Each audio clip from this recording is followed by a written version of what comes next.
Eu me formei na Universidade Federal Fluminense em Direito em 1989. Depois passei um concurso já em 1992. Em 92 eu entrei para a Defensoria Pública de Minas Gerais, logo depois passei para o Ministério Público do Estado do Rio de Janeiro. E desde então, há quase 25 anos, tenho sido membro do Ministério Público Brasileiro. Fui promotor de justiça a maior parte desse tempo, depois fui promovido a procurador de justiça. Hoje eu sou procurador de justiça de infância e juventude, numa especialização do segundo grau, que é uma coisa rara nos estados brasileiros. Então eu trabalho no Tribunal de Justiça em todas as câmaras cíveis onde haja problemas e processos de infância e juventude que tenham chegado ao grau de recurso. É o que eu faço hoje na minha vida, muito feliz por estar trabalhando, tentando garantir direito à família dessas crianças que hoje não têm.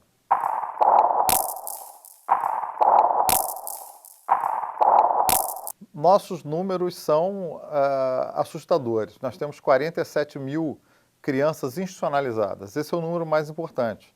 Tem 47 mil crianças hoje no Brasil que vivem sem seu direito a ter uma família, que é garantido pela Constituição, respeitado. Então, essas 47 mil crianças estão morando em ambientes coletivos onde elas não têm relação de pertencimento a um grupo familiar. Elas não têm afeto especializado, carinho, cuidado especializado. Elas têm afeto coletivo que o abrigo dá, quando o abrigo é bom, né? Então, é diferente de ter uma família. E essas crianças, quando elas acordam de noite assustadas, elas não têm quem abraçar.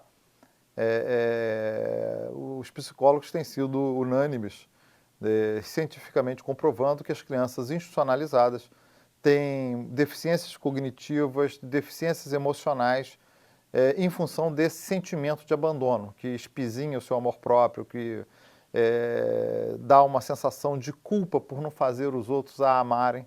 Uma série de questões que vão sendo criadas e aprofundadas porque nós não conseguimos colocar essas crianças em família substituta. 47 mil crianças não estão para adoção. Apenas 7 mil desse número total está disponível para adoção. Então, 7 mil têm possibilidade de adoção porque estão com poder familiar destituído. A destituição do poder familiar é a desvinculação dessa criança da sua família, juridicamente falando. Quando nós nascemos, nós estamos vinculados a uma família de origem, aos nossos pais biológicos, por um vínculo jurídico chamado vínculo de paternidade. A destituição dessa paternidade se dá por essa ação, que é uma ação proposta pelo Ministério Público. Os pais têm direito de defesa, mas ela deve ser precedida, segundo a lei, de tentativas de reintegração familiar. Então, em nome da reintegração familiar e de sua possibilidade, se estende muito o tempo de permanência dessas crianças nas instituições, fazendo com que elas lá passem anos e anos a fio tentando esperar que os adultos se recuperem. Depois que elas perdem o perfil de adotabilidade, que elas estão mais velhas, traumatizadas e já sofreram muito, aí sim se propõe a destituição do poder familiar, elas são desvinculadas de sua família e são colocadas para adoção. E o adotante que vem tem que lidar com crianças mais velhas que já passaram por grandes períodos de abandono. Então, portanto, é uma equação extremamente injusta com a criança. A criança tem direito à família o tempo inteiro. Ela esperar por anos no abrigo é um absurdo humano, afronta a sua dignidade de pessoa humana. Ela é prioridade. É a única vez que a Constituição Federal usa a expressão absoluta prioridade, o faz no artigo 227, quando trata da criança. Ela tem absoluta prioridade para a convivência familiar. E nós mantemos essa criança na instituição por longos anos, em nome de uma reintegração suposta de famílias biológicas que dificilmente se reestruturam para recebê-la de volta.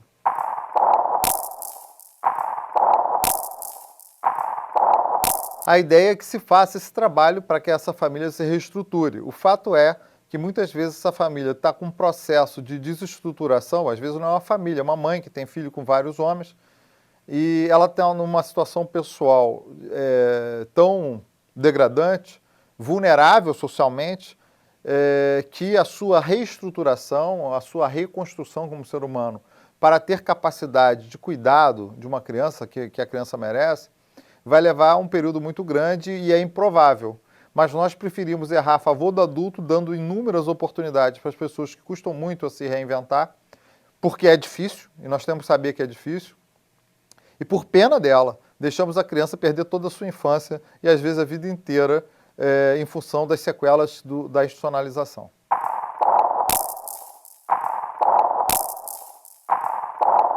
As 7 mil que estão disponibilizadas dizem que está fora do perfil de desejo das mais de 30 mil famílias ou pessoas preparadas já para adotá-las e habilitadas e cadastradas, né, no Cadastro Nacional de Adoção.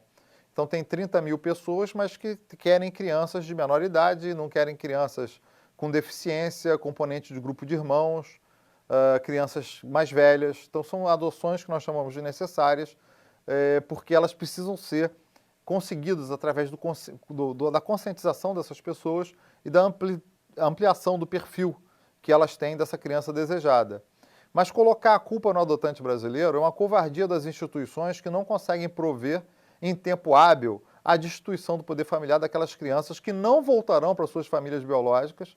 Enquanto nós brincamos de demagogia, brincamos de ter pena do adulto, elas estão lá esquecidas e varridas para debaixo do tapete nas instituições, enquanto perdem as características desejadas pelos adotantes para, no final, destituir seu poder familiar quando é tarde demais. Então, hoje, a responsabilização maior por esse quadro é que o nosso sistema de justiça age com muita demagogia. Não é porque o adotante brasileiro seja ele preconceituoso em si. É porque, naturalmente, as pessoas querem crianças mais novas. Nós temos lutado muito para mudar esse perfil. Mas não é reprovável que as pessoas queiram viver várias fases da infância com a criança.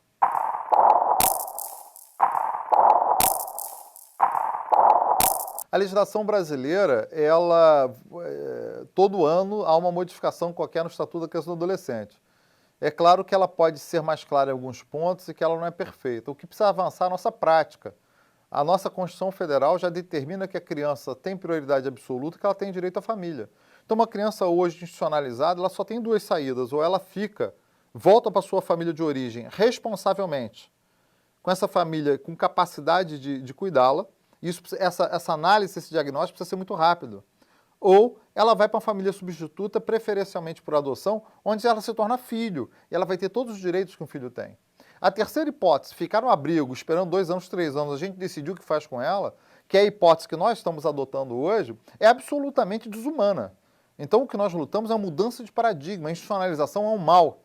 O dia bom será que nós não tenhamos mais instituições, e que as pessoas ou fiquem numa família ou fiquem noutra, mas que fiquem numa família de verdade. Que a verdadeira família não é a biológica, a verdadeira família pode até ser a biológica, mas a verdadeira família é aquela que ama e que cuida. As outras são famílias que muitas vezes são idealizadas. Eu não digo que fazer reintegração familiar não seja possível, mas nós temos que saber que a efetividade dessa reintegração tem que ser viabilizada em curto espaço de tempo. Se não é possível, se a pessoa está viciada numa droga, em crack, e essa criança tem que ser disponibilizada para adoção imediatamente. Senão a criança vai ser coisificada, ela parece pertencer a alguém que a possui como proprietário, o que é absolutamente desumano. E essa situação que hoje nós temos no Brasil.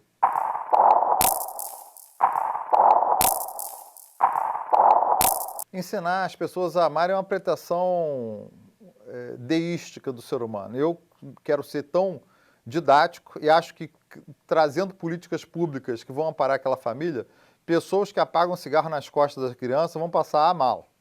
Então, quer dizer, há um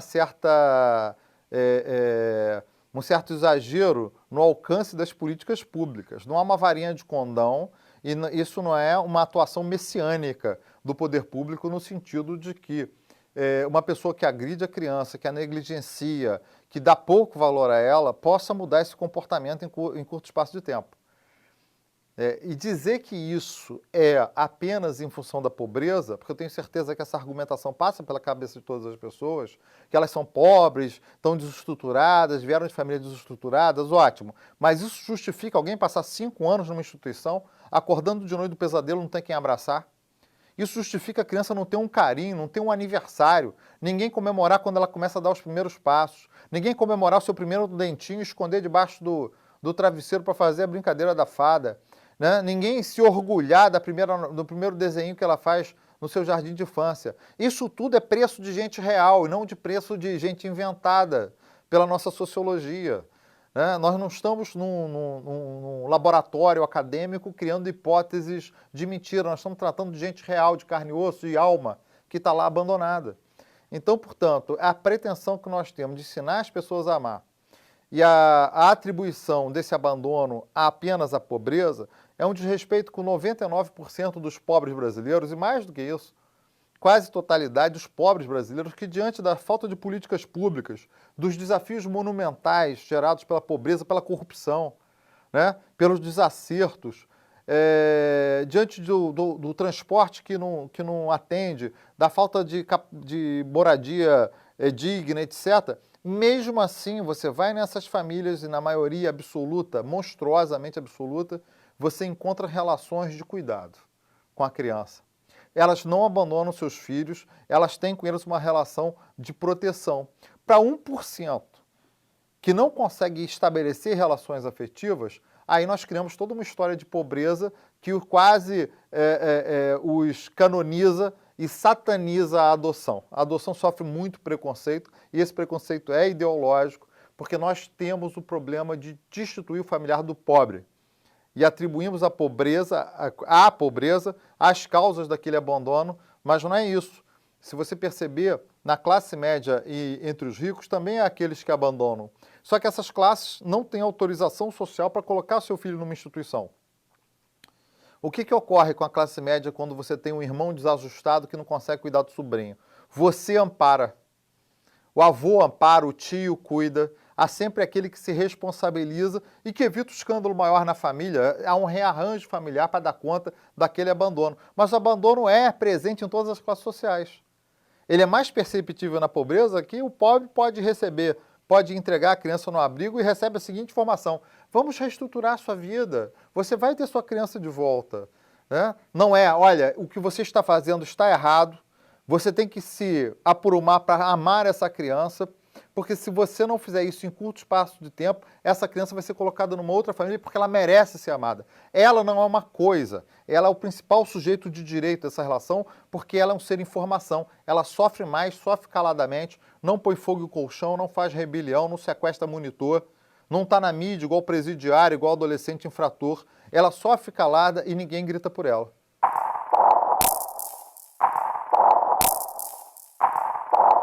Outras questões que são também apavorantes, quer dizer, o processo de discussão do poder familiar, a defesa dos pais biológicos ou da mãe biológica é tão aguerrida que recorre quase até o Supremo Tribunal Federal para manter o vínculo de pessoas que nem aparecem no processo, muitas vezes. Não aparecem fisicamente para se defenderem, sabe?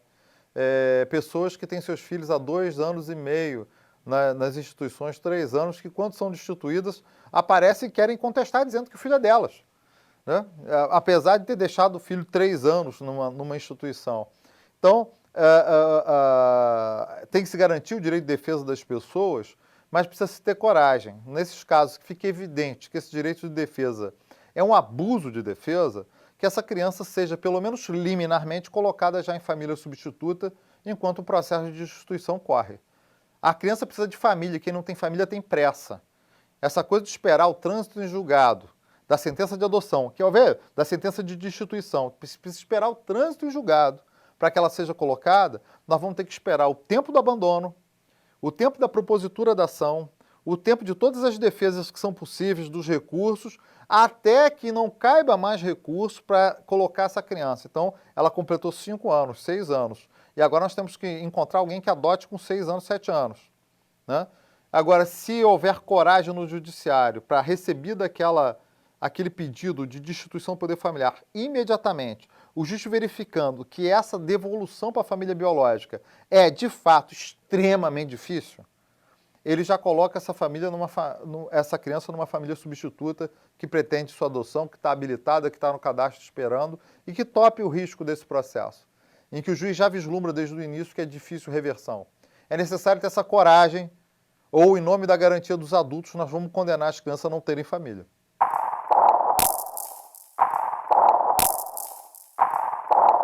O que, evidentemente, ocorre é que as pessoas vão adotar e recebem um papel como se estivesse numa lanchonete, escolhendo se o sanduíche tem que ter bacon, se tem que ter por mais R$2 acrescentar mais queijo, uma tortinha de maçã que você paga mais R$5, é como se você estivesse montando um Frankenstein para você, né? Um filho que eu quero assim, quero assado. E nós não temos permitidos, em nome de um segredo de justiça infame, em nome de uma proteção das crianças infame, que os processos dessas crianças sejam públicos e que todos saibam o que está ocorrendo, como também que essas crianças que estão institucionalizadas sejam vistas. E nós precisamos permitir os encontros de amor. Né? Se nós fôssemos escolher companheiro para nós, né, nós vamos escolher o nosso novo companheiro, nossa nova esposa, esposo, né? Cada um vai receber um papel, assim, bom, eu quero um sujeito com 1,80 m, bem-sucedido, bonito, rico, intelectualmente, engraçado. Só que esse sujeito criado, esse Frankenstein do bem maravilhoso que a pessoa cria, uma mulher sensacional que você cria, ela não existe. Nós nos apaixonamos a partir de encontros insólitos, imprevisíveis, por pessoas que não têm essas características todas. Aliás, tem alguns defeitos que até nos incomodam, mas mesmo assim nós nos vinculamos. Porque o amor não segue a lógica de uma racionalidade. E a adoção precisa passar por esses encontros de amor. Você precisa ver aquela criança. Às vezes, se habilita para a criança até 2 anos, você encontra um de 4 na instituição que te olhou de um modo tão peculiar, te falou de uma maneira tão doce, que disse para você coisas tão interessantes, que se mostrou tão feliz com a tua chegada. E você também se mostrou muito feliz com a aproximação dele. E aquela relação ali vai se tornando muito mais intensa naqueles minutos em que você começa a pensar, por que não eu poderia amar essa criança que é um pouco mais velha do que aquele primeiro Frankenstein que eu criei. Então, por quê? Porque a verdade, esses encontros, eles são demolidores de conceitos e de preconceitos, são demolidores de comportamentos antigos.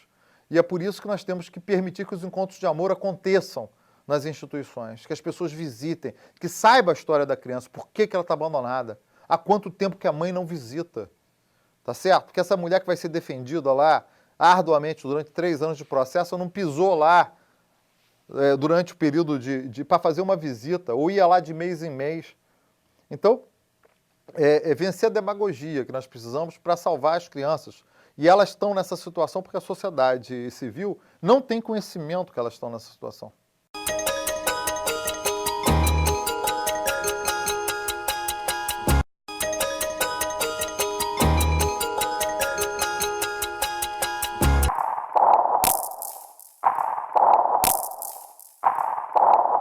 Eu tenho refletido sobre isso. Recentemente escrevi um artigo para uma revista da Universidade Federal de Uberlândia, que vai ser publicado agora, falando desse segredo. Nós temos que preservar a imagem da criança. É óbvio, se eu coloco na televisão a imagem de uma criança que ofenda a sua dignidade, isso está errado e ninguém está a favor de fazê-lo. Mas por que eu não posso fotografar uma criança numa instituição? Por que eu não posso mostrar seu rosto? Né? É vergonha para ela estar lá ou é vergonha para quem deixa ela lá? Então, em nome da proteção dela, eu tenho protegido, na verdade, a incompetência do sistema de justiça, que não consegue colocar essa criança em família substituta ou reintegrar para a família dela de origem. Eu estou escondendo, na verdade, a sua existência e varrendo ela para debaixo do tapete da sociedade, quando não a mostro. Isso não está escrito no ECA. O que está escrito no Estatuto da Criança e do Adolescente é que a sua imagem deve ser preservada. A preservação da imagem não é citada quando a criança desaparece e você encontra na rodoviária da sua cidade, né, um cartaz com a foto de todas as crianças desaparecidas, porque é óbvio, se eu não vejo a imagem da criança, eu não posso ajudar a encontrá-la. Se eu não vejo a imagem de uma criança institucionalizada, eu não posso ajudar a encontrar uma família, eu não posso ser seu padrinho afetivo, eu não posso garantir a convivência comunitária dela. Então, o segredo de justiça, como é feito para os pequenos, para esses que estão vulneráveis, ele é um segredo de justiça e uma proteção da imagem que desprotege a criança e protege a incompetência, a burocracia, o preconceito e a demagogia.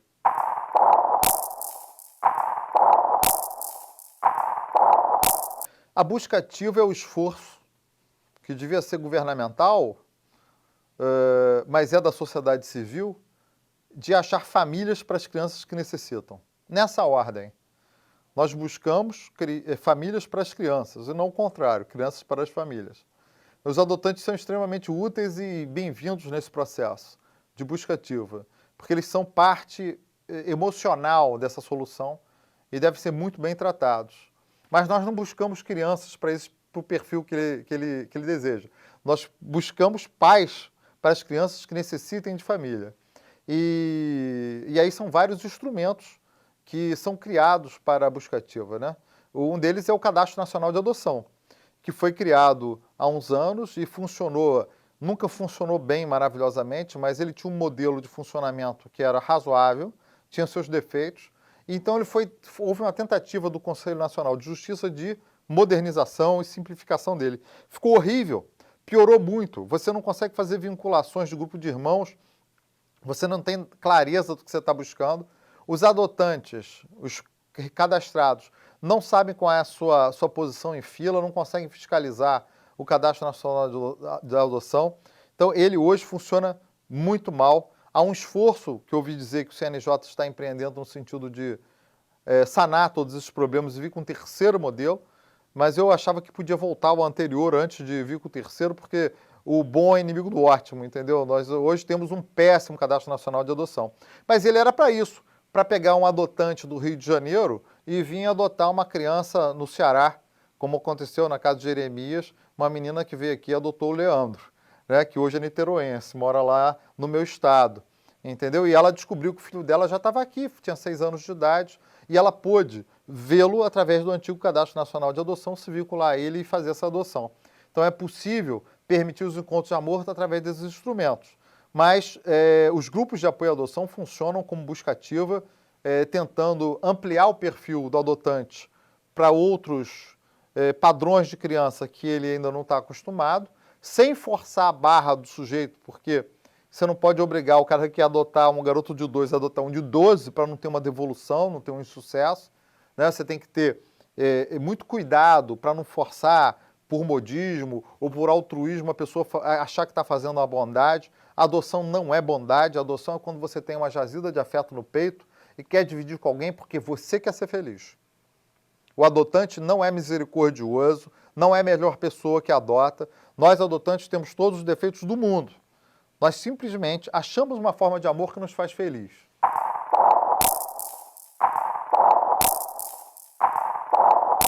Eu acho que contra a solução adotiva há preconceito. As pessoas vinculam muito o amor, a lógica do amor, em função da biologia, né? Em função do vínculo biológico que mantém com os filhos. É uma espécie de amor narciso.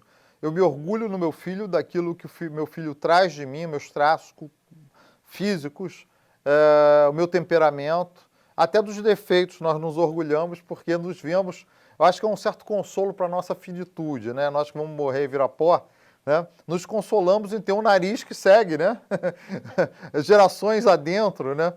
Mas, enfim, a adoção é aquele amor pelo desigual, pelo aquele que jamais poderia ter sido gerado. Isso por você. Isso inverte um pouco a lógica. Você ama profundamente uma pessoa que, com a sua limitação animal, você jamais seria capaz de gerar. E só essa coisa divina da adoção te permitiu encontrar. E você não sabe como seria a sua vida sem aquela pessoa que passou a ser fundamental para você. É o DNA da alma. O dia que tiver a máquina de fazer o DNA da alma, vai dar o teu.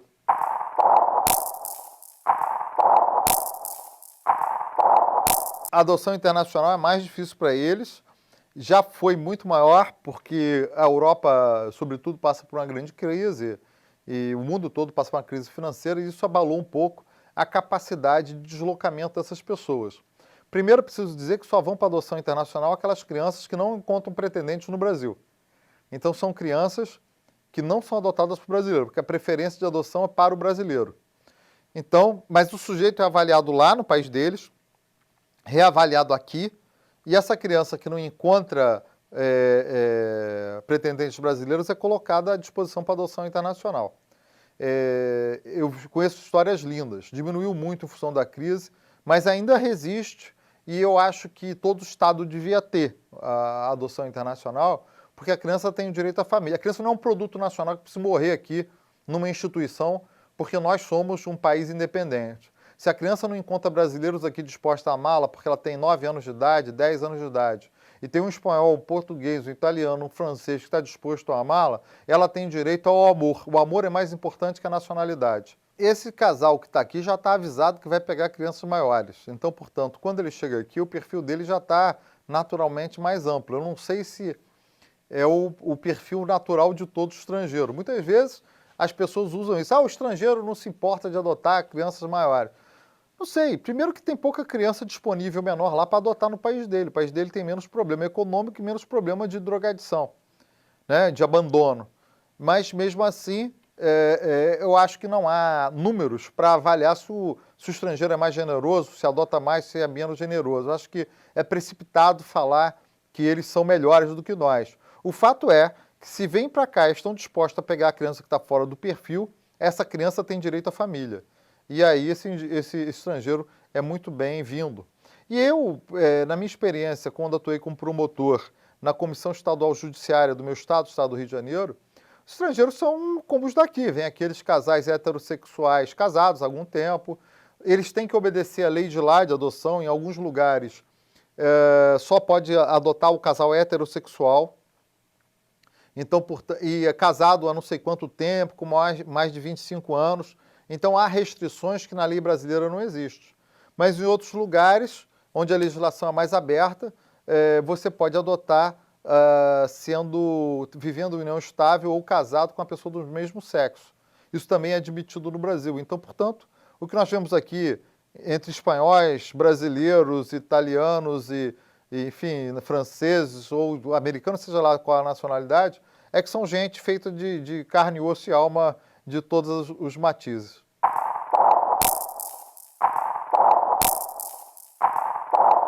Há uma notável procura de casais homoafetivos ou homossexuais pela adoção. Isso também é um movimento recente do movimento homossexual de formação de casais, quer dizer, e de viver a união estável e de viver o casamento entre pessoas do mesmo sexo. Isso não era tão comum assim há tempos atrás. Primeiro porque não havia uma previsão expressa, uma permissão expressa do Estado para que isso ocorresse. Hoje há, hoje as pessoas casam. Segundo, porque o próprio movimento homossexual, nos últimos anos, nas últimas décadas, foi optando pela formação de casais. Antes a vida era mais livre. Então eu acho que sociologicamente você pode acompanhar uma curva em que essas pessoas resolveram se agregar e ter uma família a partir dessa construção de relacionamento homossexual. E aí a vinda deles para a adoção tem sido muito notada, até porque geralmente não podem ter filhos naturais. Alguns casais de mulheres fazem barriga de aluguel, inseminação artificial, etc. Mas a vinda deles para a adoção está provocando um novo olhar sobre a família, porque são famílias com filhos formadas por pessoas do mesmo sexo, e também está provocando uma abertura de adoções mais complexas para os casais heterossexuais, e os casais homossexuais, talvez por serem vítimas de preconceito da sociedade e lidarem com isso, têm tentado vir, muitas das vezes, para crianças que também não têm o perfil de adoção mais desejado. Então, são crianças que também, por sua vez, são vítimas de preconceito por parte daqueles que querem adotar. Ou seja, preconceito ou conceito, mas enfim, são aquelas menos desejadas. E os casais homossexuais têm se aberto para essas adoções necessárias também. Não pode colocar nenhuma barreira a mais. Eu acho que todo casal, ou toda pessoa, porque a pessoa solteira também pode adotar, ela, sendo heterossexual ou homossexual, ela precisa ser investigada na sua habilitação, os seus gostos, o seu comportamento, o seu equilíbrio emocional, para evitar que a criança sofra, que ela seja devolvida, ou que ela sofra preconceito dos próprios pais, independentemente da sua orientação sexual. Há heterossexuais e homossexuais que definitivamente não podem ser pais. E há pessoas também dessas todas as orientações sexuais que vão estabelecer relações de paternidade e maternidade responsável.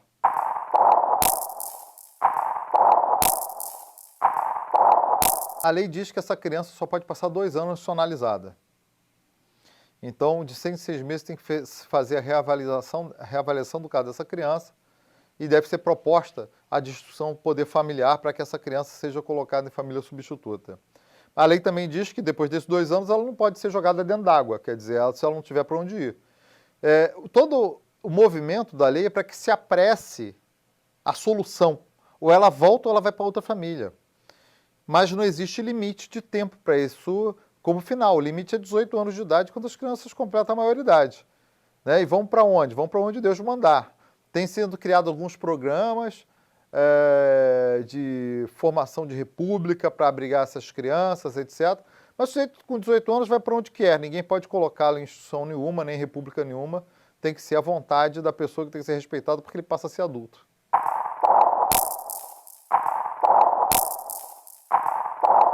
O Quintal da Casa de Ana é um grupo de apoio à adoção da minha cidade, Niterói, um dos primeiros do estado do Rio de Janeiro. Hoje nós temos muitos grupos de apoio à adoção, graças a Deus, no estado do Rio de Janeiro. Mas o Quintal da Casa de Ana nasceu da necessidade de que, quando nós adotamos a Ana, que é a Ana Laura, minha filha, hoje tem 19 anos, e o nome Quintal da Casa de Ana foi porque as primeiras reuniões eram no quintal da casa da Ana, era no quintal da nossa casa, né? E eu queria um nome afetivo, que tivesse cheiro de café e de bolo. Sabe aquele bolo, cheiro do bolo, quando ele sai do forno, da broa, né? Eu queria que tivesse aquele cheiro. A ideia é que nós vamos conversar afetivamente sobre adoção. Até porque, quando eu fui procurar a Ana para adotar, eu já era pai do João Renato, tinha 3 anos. A Maria Bárbara, minha esposa, estava grávida do Pedro Gabriel. E nós resolvemos adotar uma menina e encerrar por aí a nossa produção, ficaríamos com 3 e tal. Lê do engano, hoje nós temos 5 filhos. Mas, enfim, quando eu fui procurar a Ana, eu já era promotor de justiça de outra área, não lidava com infância e juventude. E eu fui nas instituições daquelas comarcas que estavam ali perto de onde eu morava. Falei assim, eu queria adotar uma criança. Eu falei assim, mas aqui ninguém está para adoção. Mas tinha 60 crianças na Fundação Beatriz Gama, lá em Volta Redonda, 60. Mas cadê o pai dessas crianças? Não, elas têm pai e mãe. Eu falei, mas onde que eles estão? Não, a reintegração familiar, porque é isso, porque é aquilo, porque não podemos. Eu falei, gente, que injusto. Eu não tinha essa consciência, e já era promotor de justiça, era meu dever ter.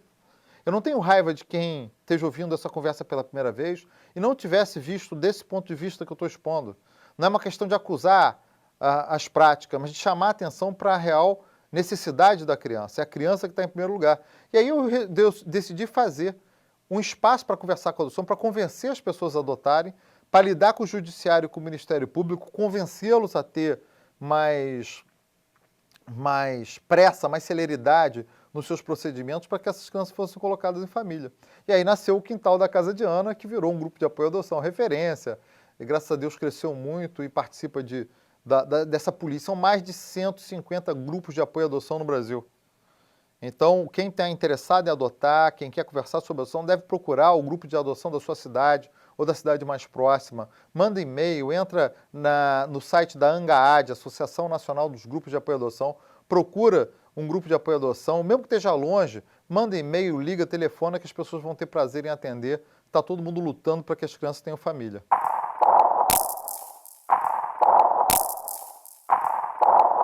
Tem um livro que eu escrevi chamado Guia do Pai Adotivo, né, da editora Juruá.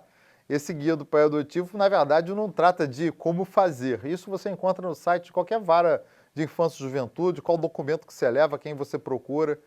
A primeira coisa é não faça adoção ilegal, não fique pagando mulher que está com a barriga crescendo, que vai te dar a criança, que a possibilidade de você perder essa criança e sofrer é muito grande. Não?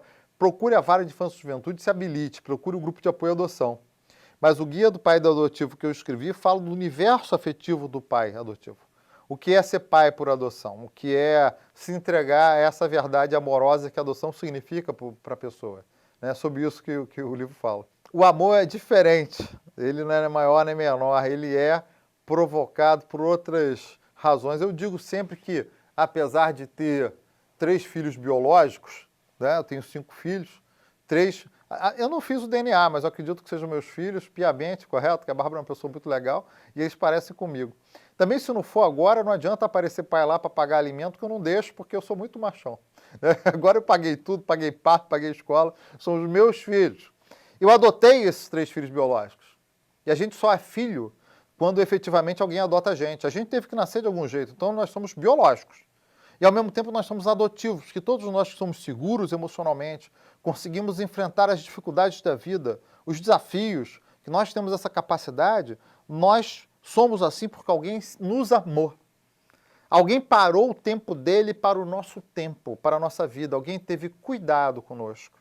Não foi um afeto falado da boca para fora, foi um afeto vivido, através do cuidado. E por isso que todo filho é adotivo. E que você só é filho do seu filho biológico se você adotá-lo. Você só é pai do seu filho biológico se adotá-lo.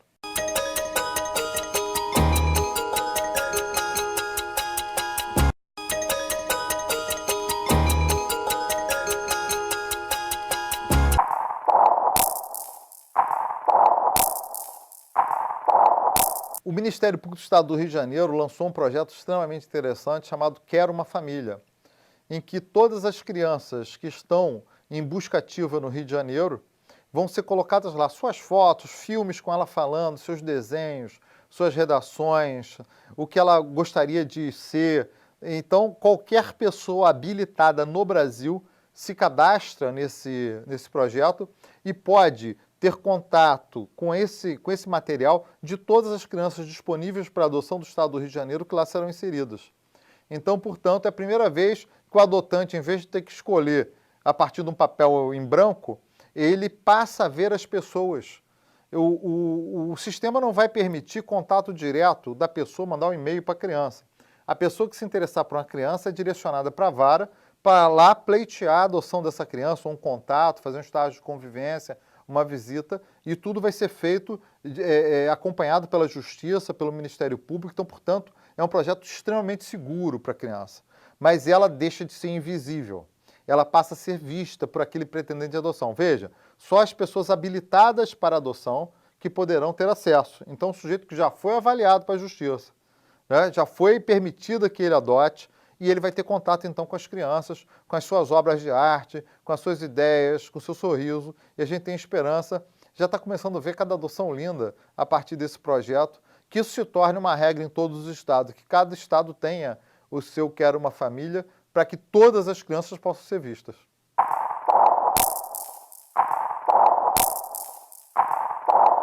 A volta para casa vai ficando longínquo quando o pessoal da casa desaparece, né, dos abrigos. Mas, enfim, há crianças e adolescentes que eventualmente podem vir a explicitar o desejo de não serem adotados. O que a gente precisa perquirir é se isso é realmente o desejo dela ou se é a defesa, de ela foi tão rejeitada, tão humilhada pelo abandono, teve seu amor próprio tão triturado, que ela diz, não quero, né? Como a lenda da raposa, né? A fábula da raposa, que ela quer comer as uvas, mas elas estão muito altas e a raposa fala, as uvas estão verdes. Eu não quero ser adotado, eu não quero uma família, mas na verdade eu creio que eu não tenho capacidade de fazer essas pessoas me amarem. E por isso me coloco longe dessa para não sofrer mais, né? Tanto que a adoção tardia merece cuidados. A adoção das crianças que já sofreram todo esse abandono precisa ser amparada e cuidada, e o poder público pouco faz para defender a família adotiva nessas adoções, porque ela desconfia dos adultos, ela testa a mãe e o pai adotivo para saber se o amor deles é de verdade. E quem consegue superar essa fase de teste, malcriação, ela entrega o que é de pior nela, tem vivido relações belíssimas, porque ela passa a confiar. Ela volta a confiar nesses adultos que a maltrataram, né? Ela vê que aqueles ali são confiáveis. Então não é incomum que a criança da adoção tardia faça muita malcriação, que tenha um comportamento rebelde, mas segura as pontas que no fim dá certo. O importante é mostrar a firmeza de dizer que é para sempre e que não vai haver nenhum risco para essa estabilidade.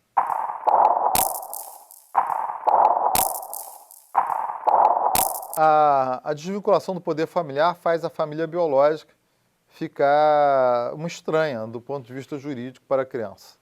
Não há necessidade de se manter nenhum tipo de vínculo. Ocorre que muitas vezes a criança com 13, 12, 13 anos, 14 anos começa a perguntar várias coisas. Por que foi abandonado, qual foi a relação, principalmente aquelas que não tiveram convivência nenhuma, porque aquelas que já duraram com a família sabem por que foram abandonadas. Mas aquelas que eventualmente não lembram, elas querem ver a família biológica muitas vezes. Alguns têm curiosidade, outros não. É natural que se tenha curiosidade, o pai adotivo não precisa estar em parafuso quando isso acontece, porque quando se semeia amor, nunca se perde a colheita, né?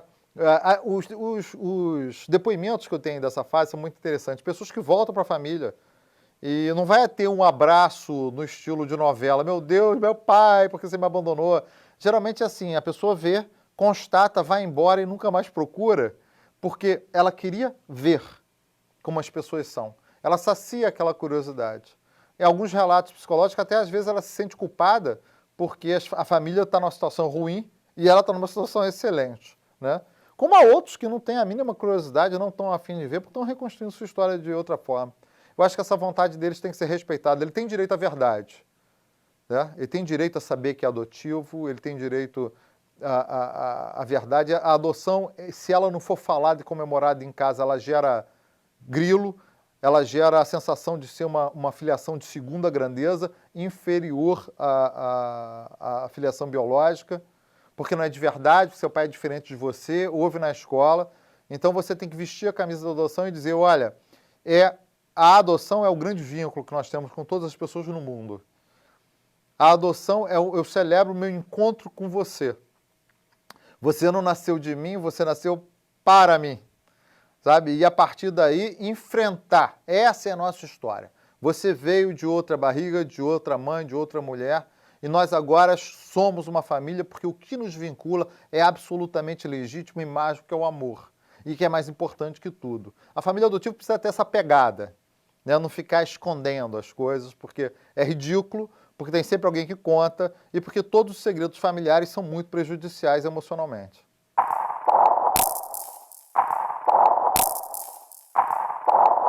O perfil de abandono geralmente é de crianças negras ou de crianças mestiças. Eu tenho uma amiga, Mônica Labuto, que é juíza lá no Rio de Janeiro, inclusive está aqui no Ceará no Encontro Nacional dos Grupos de Apoio à Adoção, e ela disse que na vara dela, que é uma vara de Madureira, num lugar que tem um índice de pobreza muito grande, a adoção de negros é tão comum que não chega mais a ser a adoção necessária no sentido de ser difícil. A grande dificuldade dela são as crianças mais velhas e os grupos de irmãos.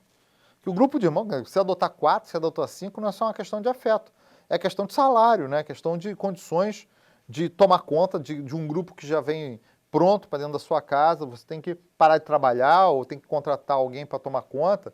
Então, as adoções de grupo de irmãos são muito difíceis em função disso.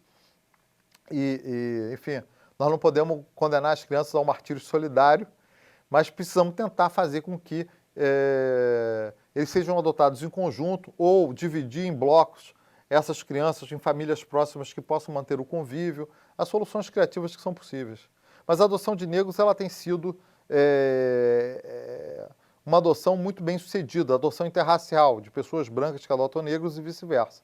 Eu, como pai de filho branco e filho negro, tenho muito orgulho de ter uma família colorida, eu me orgulho profundamente disso. Nós somos uma família brasileira, só falta um índio, que aí eu viro o Brasil completo.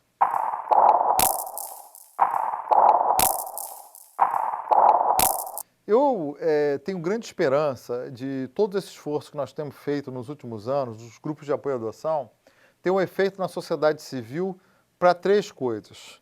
O primeiro é dizer que a adoção é uma filiação de primeira grandeza e todo mundo pode se orgulhar de ter uma família adotiva. E que as pessoas podem procurar a adoção como uma forma de gastar o amor que tem, de exercer a jazida de afeto que tem no peito. A segunda questão é uma questão referente à institucionalização. Uma criança numa instituição, ela está desamparada, ela pode estar abrigada do sol, ela pode ter comida, ela pode ter até algum afeto. Há instituições que são muito boas, mas ela não tem o principal, que é o cuidado pormenorizado que só uma família e qualquer família, e aí eu não estou fazendo discussão de que tipo de família é, a família que ama, que é digna de ser chamada de família.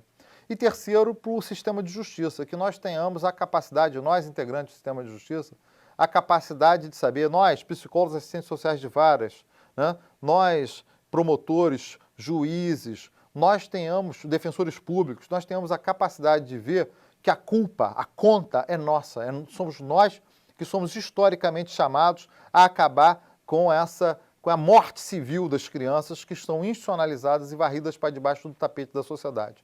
É o nosso papel e eu espero que todos abracem essa causa no sentido de mudar a nossa prática, que não adianta só discurso.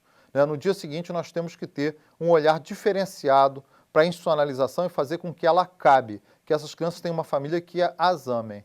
E enquanto houver uma criança institucionalizada, esse discurso ainda vai fazer sentido.